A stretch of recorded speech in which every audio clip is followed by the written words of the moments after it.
This is the memorial to the Cardiff mine disaster. First explosion in Cardiff mine occurred on March 13, 1903, whereby 3 people lost their lives. It was caused by a gas igniting a gob fire in the old workings down in the South Slope, which had been abandoned for over a year. The mine is situated on the Indiana-Illinois Highway and Wabash Railroads in the northwest corner of Livingston County. It was owned and operated by the Cardiff Coal Company. The shaft is 240 feet deep to a 12-foot seam of coal. 6 feet lower, there is a 3-foot seam.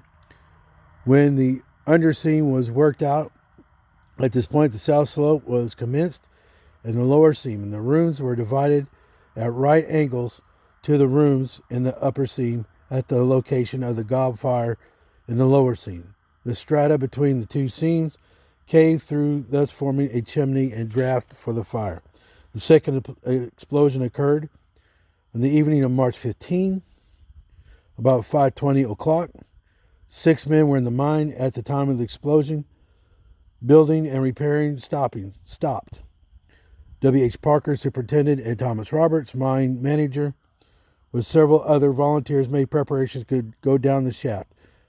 When about halfway through, the cage caught in the slides owing to some broken timbers caused by the force of the explosion.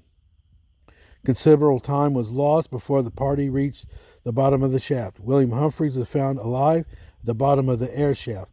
He was taken home and at once received medical attention. The rescuing party followed down the back entrance of the south slope where the men had been working.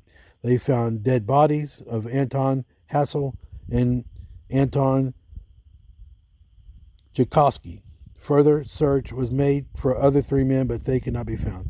The party was forced to abandon the search at the time on the account of bad conditions in the air.